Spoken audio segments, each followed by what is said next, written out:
Astrid Petzol Rodríguez. Astrid es arquitecta por la Universidad del Zulia, en Maracaibo, Venezuela. En el año 2000 obtiene una beca del Banco Interamericano de Desarrollo y obtiene el diplomado en Asentamientos Humanos ofrecido por la Facultad de Arquitectura y Urbanismo de la Universidad de Chile. Desde el año 2001 es profesora de la Cátedra de Diseño Arquitectónico de la Facultad de Arquitectura y Diseño de la Universidad del Zulia, en Maracaibo, Venezuela. Desde el año 2008 es profesora asociada. Ha sido profesora invitada en programas de licenciatura, de especialización y de maestría en la Universidad Nacional Autónoma de México, UNAM, Universidad Simón Bolívar de Venezuela, Universidad Experimental del Táchira en Venezuela y Universidad del Zulia en Maracaibo, Venezuela. Es miembro asesor del equipo NMD Nómadas en el área de arquitectura del paisaje desde el año 2008.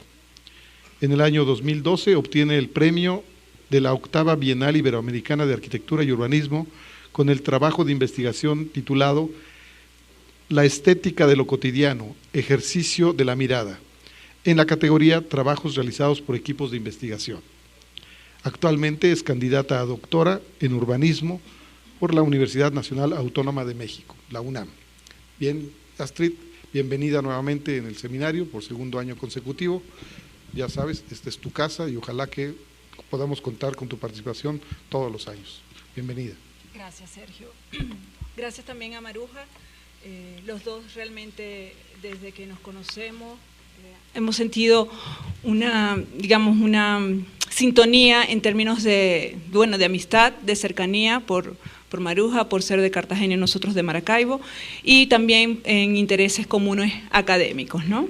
Y que eso ya se está adelantando, como ya lo señaló Francisco. Así que, bueno, yo encantada de estar aquí nuevamente y presentarles, esta presentación, el andar como técnica de conocimiento de la ciudad, es parte de ese trabajo que presenté en la Bienal.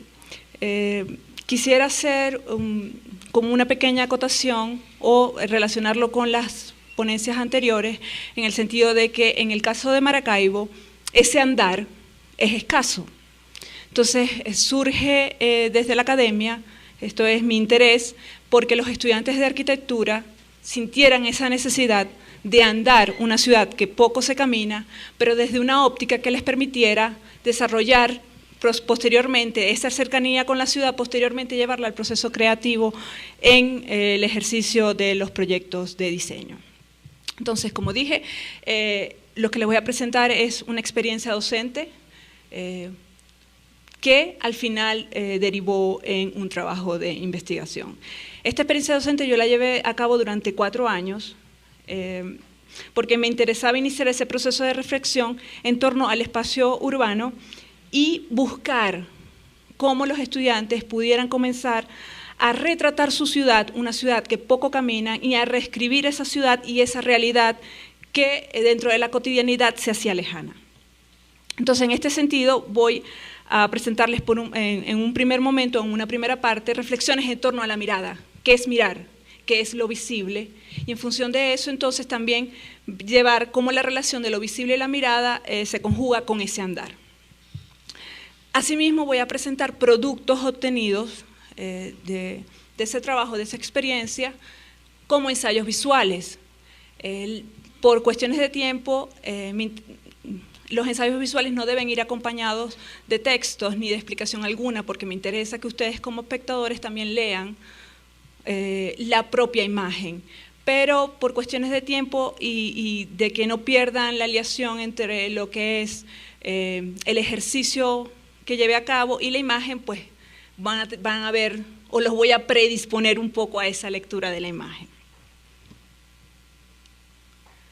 Bueno, quisiera iniciar con esta cita de Italo Calvino: la mirada recorre las calles como páginas escritas, porque para mí y para cualquier estudiante de arquitectura y urbanismo es indispensable salir a la calle, recorrerla con una sensación de descubrir qué me dice la calle y, en este sentido, después plasmarlo en un proyecto. Es experimentar la calle a través de ese andar y ese mirar, ya que me va a ofrecer, una exploración infinita, ¿no?, para llevar a conocer esa realidad desde el espacio que nos rodea.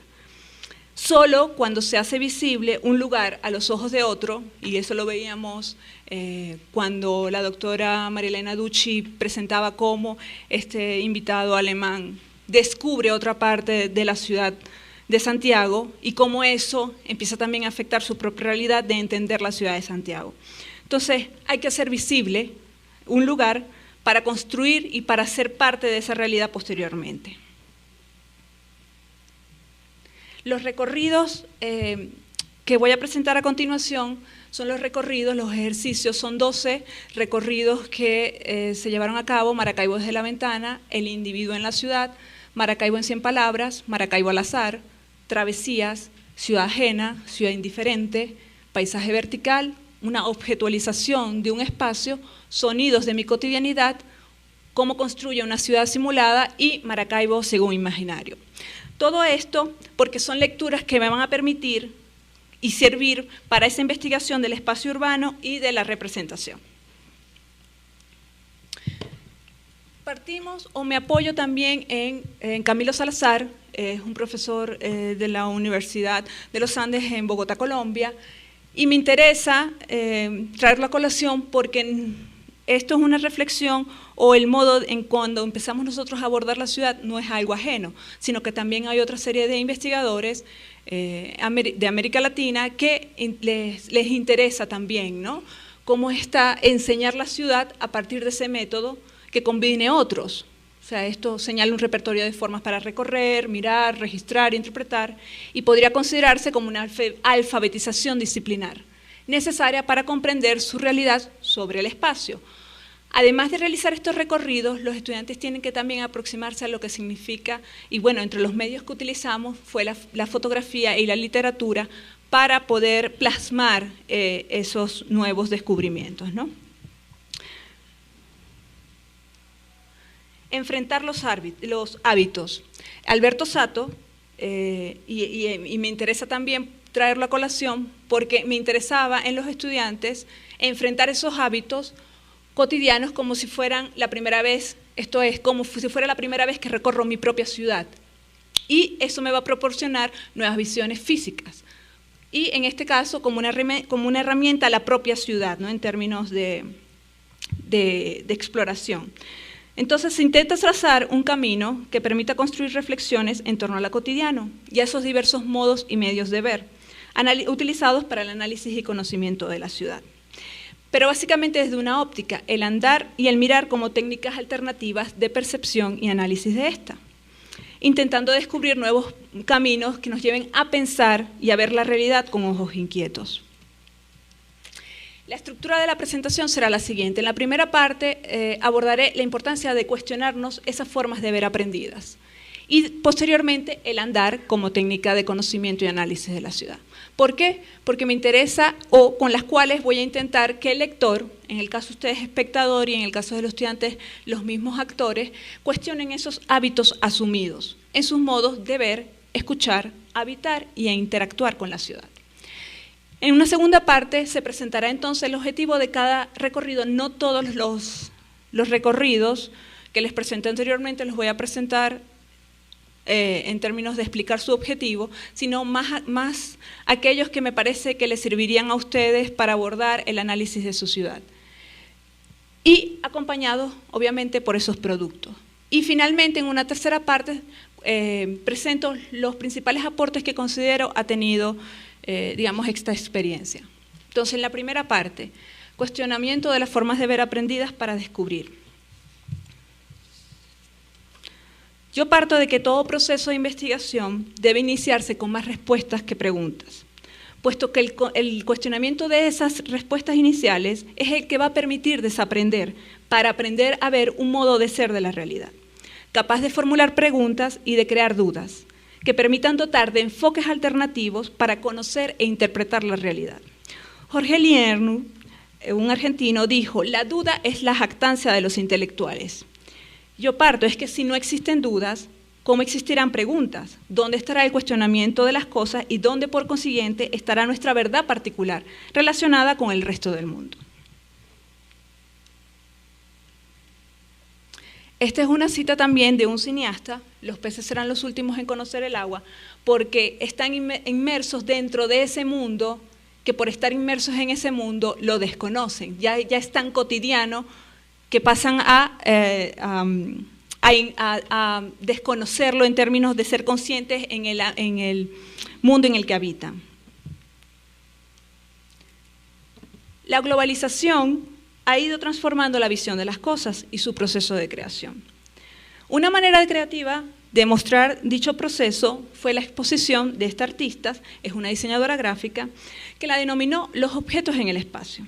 Expresó que los múltiples significados que puede tener una vocal, por ejemplo, la O en este caso, no es solo una letra, es una palabra, también puede ser un aliento, una expresión de asombro al ser pronunciada. Así pues, las palabras no sirven únicamente para dar significado. De igual modo, una hoja en blanco no es solo para plasmar, sino también es una relación de la vista con el espacio que enmarca.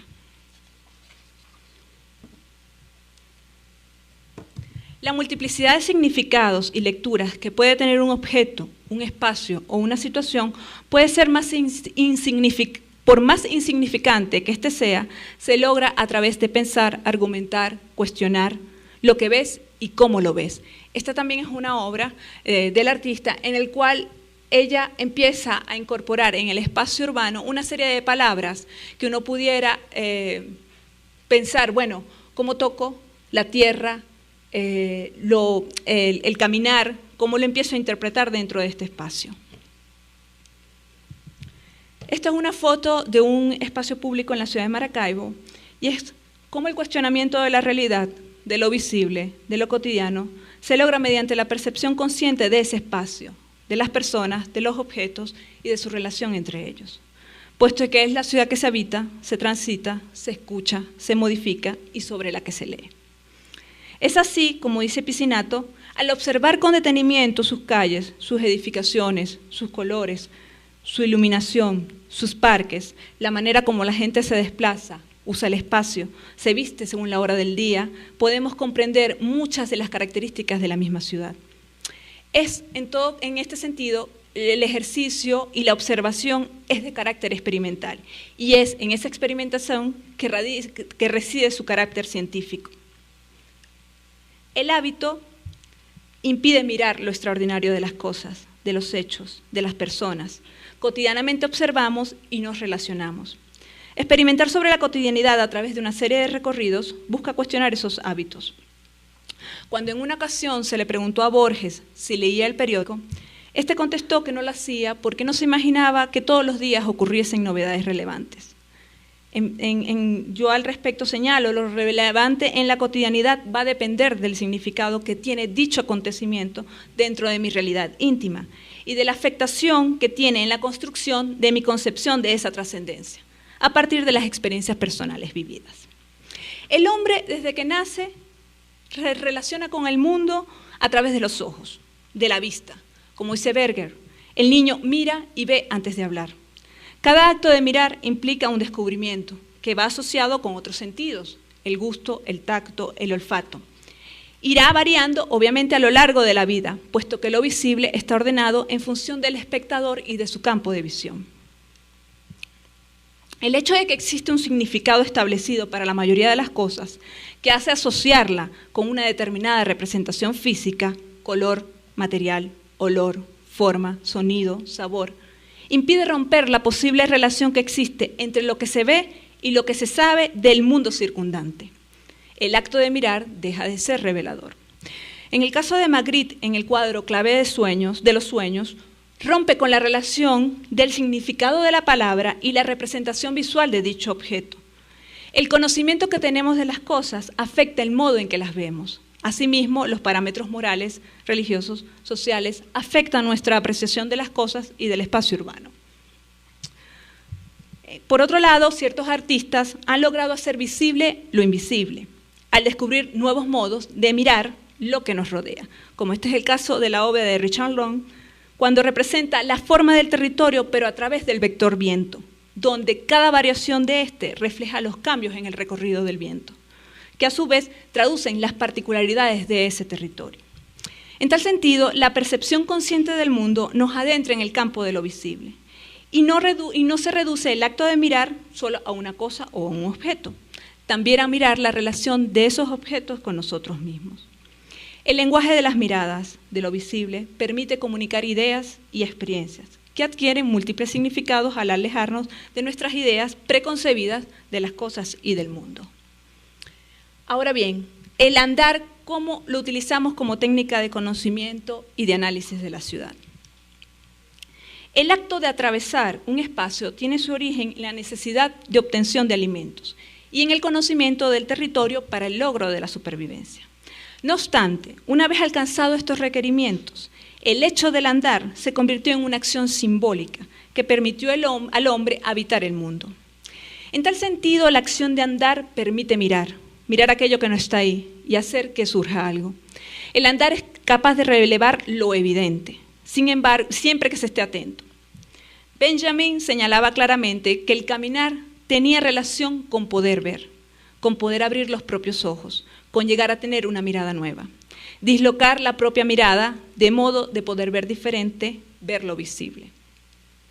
Si caminar es ir andando de un lugar al otro, el hombre o el animal, entonces lo importante no sería el caminar, sino cómo lo hago.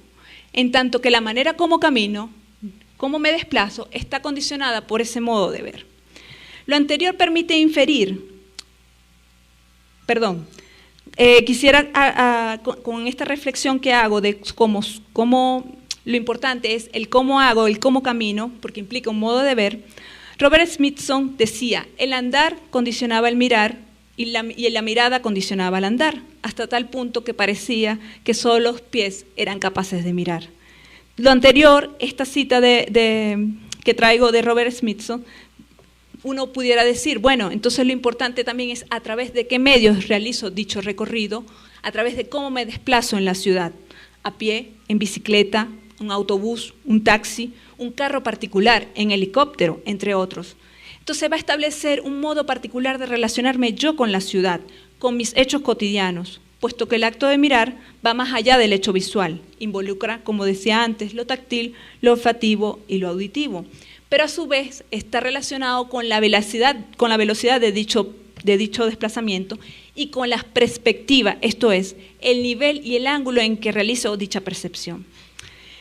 En tal sentido, yo parto de que la práctica del andar va a permitir la reactualización de la ciudad, de la arquitectura, del paisaje, de lo cotidiano, si dicha acción es capaz de hacerlo desde una mirada consciente. La práctica del andar fue redefinida por Debord, perteneciente a la Internacional Situacionista, como una forma de investigación espacial y conceptual de la ciudad a través del vagabundeo. Es así como el recorrer deviene placer, aventura, se deja de lado un recorrido mecanicista, racional, definido como circulación, donde el desplazamiento lleva implícito un objetivo, llegar a un lugar para cumplir una función específica, trabajo, escuela, consumo, ocio. La dérive era una invitación a perderse, a dejarse dominar por él, ya que es aquí cuando se comienza a aprender del espacio que nos rodea. Con la dérive no se buscaba encontrar otra ciudad, sino producirla, a partir de estas nuevas experiencias cotidianas. En el estudio de Chambart, titulado París y la aglomeración parisina, señala: un barrio urbano no está solo determinado por los factores geográficos y económicos, sino también por la representación que de él tienen sus habitantes y los demás barrios. Permite una validación de la práctica de la deriva, y en tanto que la forma de percibir la ciudad y su concepción va más allá de lo físico y se complementa con la imagen psíquica que el habitante tiene de su entorno, condicionada por estos modos de relación del habitante con el espacio urbano. Es así como la deriva crea situaciones, acontecimientos, donde el habitante deja ser espectador y participa de manera activa para la modificación de ese espacio urbano. La deriva fue la primera práctica del andar en abordar la ciudad como un espacio por reconocer a partir del acto estético. Lo cotidiano, lo trivial, posee un valor aún por descubrir. La calle percibida como objeto sobre el que se realiza el recorrido es un hecho artístico en sí mismo, y al ser explorado, su significación cambia. Para Richard Long, el arte consiste en el propio acto de andar, esta es una obra de él, y el hecho de vivir esa experiencia. En tanto que el andar no constituye una transformación física, sino más bien simbólica del espacio. No es necesario dejar unas huellas tangibles, permanentes de dicha acción. Lo maravilloso de la práctica del andar es que permite lecturas estéticas, espaciales, visuales, sociales, acústicas, táctiles, olfativas, que hacen posible variaciones en la percepción de un lugar, una calle, una manzana, una ciudad o del territorio, que revelan la naturaleza de dichos espacios. La ciudad debe recorrerse para reconocerse en ella y para descifrar, redescubrir y redefinir ciertos significados, o el significado de ciertos símbolos, imágenes, lugares y personas, puesto que un espacio, al ser transitado, se modifica en sí mismo. Entre tanto, el sujeto, a la vez que recorre el espacio, experimenta acontecimientos, situaciones, que si bien no se materializa, sí son vivenciadas por ese sujeto y no vuelve a ser el mismo. En consecuencia, la transformación de un paisaje natural, construido o mental, no ocurre necesariamente a los ojos del hombre, pero la presencia de éste es necesaria para ser consciente de la existencia de dicha transformación. En esta segunda parte, entonces, voy a presentarle algunos de los recorridos que se realizaron con los estudiantes y los productos de los mismos. Pero antes de pasar, quisiera hablarles, bueno, específicamente qué objetivo seguíamos con los recorridos más allá de lo mencionado y cómo entendíamos esos recorridos. Nosotros esos recorridos, y tomo a Careri, a Francesco Careri, bueno, para nosotros los recorridos eran una forma de minar esas formas tradicionales de representación. Era descubrir nuevas lecturas de lo cotidiano al vivir la ciudad, ya que, como lo señalé, poco se camina en la ciudad de Maracaibo. Los temas que se tratan en los recorridos son distintos, porque son distintas las formas de aproximarse a ellos. En tal sentido, en cada recorrido les son explicados, en este caso les explico cuáles son los requerimientos de índole técnico, plástico y de contenido que deberían cumplir, pues cada uno de estos recorridos tenía un objetivo muy particular de trabajar un modo de ver, un modo de escuchar y un modo de andar la ciudad. Los recorridos se encaminan hacia el tiempo detenido en la observación de los hechos, reveladores de más significados. Es volver a mirar lo que tanto hemos mirado. En este caso, en el primer ejercicio que les presento, Maracaibo desde las ventanas, consiste en descubrir y retratar la ciudad que se contempla cotidianamente desde el espacio íntimo a través de la ventana. Es el redescubrimiento de la ciudad desde un interior, que muchas veces exterioriza un temor hacia ese exterior cotidiano y transitado durante algunas horas del día. Es el retrato de un paisaje que pasa a ser contemplado de manera consciente, haciéndose visible, mas no transitado. En algunos casos, la cotidianidad, en este caso, es una fotografía porque la persona vive en un sótano. Entonces, esta es la vinculación que él tiene con ese espacio exterior. En algunos casos, la cotidianidad retratada nos habla de una cotidianidad íntima, no exteriorizada ni vinculada con el espacio urbano de la ciudad, pero que permite descubrir una cotidianidad que difícilmente podríamos ver desde la calle. Como en la obra de Fanacela, cada ventana enmarca el lugar de una actividad social o privada. Cada marco contiene el signo de una experiencia vivida. Con este ejercicio se expone la vista, el modo de ver desde la ventana, a través de ella, la ciudad y no lo que hay detrás en su interior. En este segundo ejercicio, el individuo en la ciudad, lo que se buscó fue que ellos experimentaran cómo retratar esa relación del cuerpo con el espacio urbano. Y se les dio, digamos, como 3 niveles. Cómo yo me retrato en el espacio urbano, cómo retrato la relación de una persona querida en el espacio urbano y cómo retrato un extraño en mi experiencia del espacio urbano. El yo, en este caso, es la búsqueda del conocimiento de nuestro propio cuerpo con la relación del espacio transitado y en el cual vivo cotidianamente. En tanto que el ser querido constituye un retrato de una persona, cuya significación en la vida de esta persona, del que fotografía, es expresada a través de la parte del cuerpo que plasma. Y por último, la fotografía de un extraño. Esta fotografía fue tomada en un autobús en un pecero, como le dicen aquí, y permite retratar el grado de cercanía o sociabilidad que se logra establecer con una persona al transitar por la ciudad, lo que conlleva a una posible pérdida del anonimato presente en toda ciudad. En el caso de Maracaibo en 100 palabras, se tomó la experiencia previa en Santiago de Chile por la revista Plagio, la cual invitó a los habitantes de la ciudad a que escribieran un cuento de 100 palabras, que expresaran el amor, el odio o la relación que tenían con el espacio de la ciudad de Santiago. A nosotros nos interesaba entonces que ellos expresaran a través de un texto ese sentido crítico y a la vez que reflexionaran acerca de cómo ellos se encontraban inmersos en esa realidad. Traigo un ejemplo, como, este es de una estudiante que lo denominó "No me pisen que voy con chanclas". Y no es que eso lo voy a leer, ahí lo tienen, sino que si lo empiezan a leer, expresa las condiciones climáticas, las condiciones de las aceras físicamente, las condiciones de relación con el otro, y empieza a través de la literatura, de la escritura, a expresar su propia idea del espacio urbano. Entonces, esto es, las apariencias se vuelven expresivas a través de este escrito. En el caso de Maracaibo al azar, consiste, como dice ahí, en seleccionar al azar un sector de la ciudad y retratar el mismo. Y para ello es porque nos interesaba que ellos expresaran cómo era ese encuentro sorpresivo, espontáneo con esa parte de la ciudad. Y traigo nuevamente a Benjamin. Los rótulos de las calles deben hablar entonces al que va errando, como el crujir de las ramas secas, y las callejuelas de los barrios céntricos reflejar las horas del día tan claramente como las hondonadas del monte.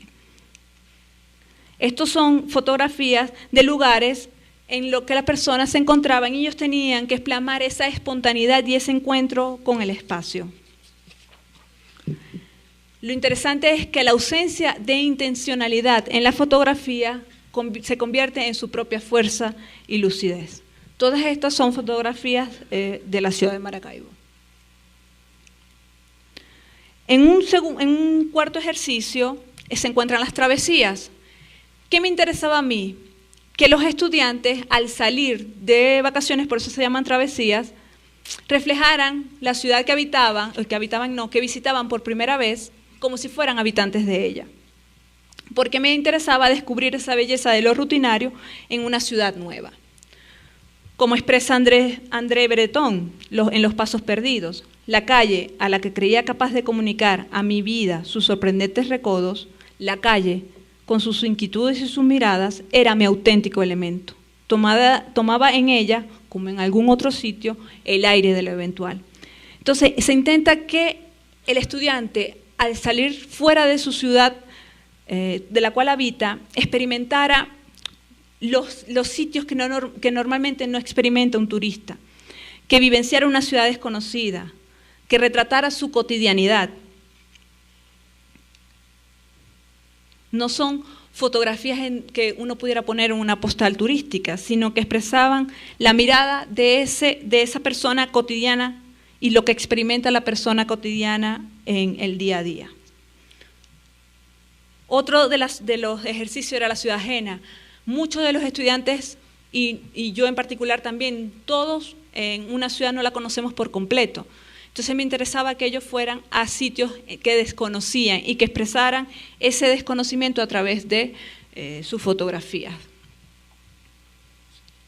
Como por ejemplo, estas fotografías son fotografías del centro histórico, de una parte degradada, y cómo ellos empiezan a retratar, y esto es una plaza, por ejemplo, la Plaza Alonso de Ojeda, es una plaza que está muy bien en términos, digamos, del estado físico, pero la gente la desconoce, no la utiliza. Entonces es un espacio que se ha detenido en el tiempo. O el puerto de Maracaibo, que prácticamente nosotros como habitantes perdemos la noción de la existencia de un puerto en la ciudad. Por otro lado, la ciudad indiferente, que consiste en registrar esa indiferencia urbana que tenemos tanto para un espacio como para una persona o para un hecho o situación. Entonces es empezar a retratar esas distintas, donde la ciudad se muestra indiferente y nosotros como habitantes de esa ciudad también nos mostremos indiferentes a ciertas situaciones. En el caso de paisaje vertical, lo tomamos más bien como una propuesta en donde también lo estético era importante. Pero dentro de esa construcción de paisaje no es que no era real, era la suma, y ahora lo... Amado, que no tengo aquí el clic para darle a paisaje vertical, porque... No, en la letra de paisaje vertical está linkeada. Ok, dale. Ya. Por ejemplo, a mí me interesaba que los estudiantes llegaran a un sitio y en ese sitio retrataran con la cámara y construyeran un paisaje que Maracaibo es una ciudad muy plana, muy horizontal, y bueno, a mí me interesaba que ellos a partir de un paisaje muy horizontal empezaran a construir un paisaje vertical, pero la separación entre las distintas fotografías era porque me interesaba también que se tuviera una lectura individual de ese paisaje. Al tiempo, como ustedes pueden observar, pues hay una relación entre ellas. Esto es en el Paseo del Lago, está, digamos, el carrito con los cepillados, y como también el área con la arena. Esto, por ejemplo, el encuentro de uno de ellos desde su lugar de convivencia donde habita, y cómo empieza a construir una lectura de su ciudad mucho más, digamos, su lectura de ella va a empezar a cambiar. O como es la lectura del lago de Maracaibo, ¿no? Que muchas veces no lo tenemos dentro de la cotidianidad, la mayoría de los habitantes. Por encontrarse el parque, al cual yo tengo relación directa con él, lejano de estos sitios. Necesito ahora en la última imagen. No, ahí, la manito. Abajo. No sobre la fotografía, ahí. Ok. Y ya faltarían dos ejercicios más, que uno es sobre los sonidos de mi cotidianidad, que me interesaba que ellos aprendieran a ver la ciudad a partir de los sonidos, descubrir esa singularidad de la sonoridad en la ciudad. Entonces, para ello, bueno, uno se pregunta, nosotros que tenemos lago, ¿cuántas veces pensamos que existe un lago en la ciudad? Entonces, el olvido no empieza cuando dejamos de ver, sino cuando dejamos de escuchar, como decía Medina Reyes. Entonces, el dejar de escuchar es no ver a través de los sonidos, que conlleva a una pérdida de percepción de lo que nos rodea.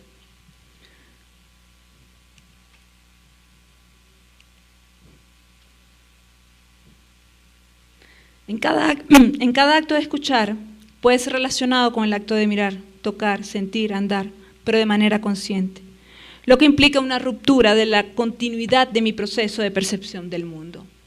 Y finalmente, este es el ejercicio como de cierre de toda esta experiencia, porque es Maracaibo según mi imaginario, y es cómo todo esto que ellos han experimentado a lo largo de los ejercicios los plasman en un proceso creativo. Y nos interesa en ese proceso creativo, como en el caso de esta intervención que se hizo en el espacio del área verde de la Facultad de Arquitectura, y era cómo a través de la intervención de un espacio se logra una lectura distinta, esto es, de todos los que no participaron en esta actividad, cómo empiezan a ver y lo hacen visible. Este espacio es permanentemente recorrido, pero no es utilizado. Entonces, cómo a partir de hacerlo visible, pasa nuevamente a formar parte de la realidad de los estudiantes. Entonces, lo fundamental es la idea de ciudad que podemos expresar y cómo está presentada dentro de ese colectivo, dentro de un espacio para formar parte de su cotidianidad. Telles expone claramente el ejercicio final de este ejercicio. Alguien puede leer, no en voz alta, sino en silencio, un texto para nosotros. No me refiero al hecho vulgar de relatar, luego de la lectura, el contenido de esta, sino el proceso intelectual mismo de leer. Nadie puede tampoco suplantar más en la lectura de que hago yo de una calle, una plaza, un lugar urbano, atroz o maravilloso. Lo que sí es posible compartir de modo fructífero son las imágenes o las palabras escritas a raíz de esta lectura. Entonces, ¿cuáles serían los principales aportes que considero he logrado con esta experiencia? Bueno, la realización de cada uno de los recorridos propuestos, ya que son lecturas que sirven para la investigación sobre el imaginario urbano de la ciudad y su representación. Los recorridos como pretextos para recuperar dos prácticas simples, el andar y el mirar como herramientas de conocimiento de los fenómenos urbanos. Y finalmente, que lo expuesto a través de imágenes y de palabras es una invitación a recorrer la ciudad con los ojos en los pies, con el pensamiento en la mirada y con los dedos en la vista. Para ello cierro con una cita de Octavio Paz. La realidad tiene siempre otra cara, la cara de todos los días, la cara que nunca vemos, la cara del tiempo. Hay que ejercitar la mirada para aprender a ver. Muchas gracias.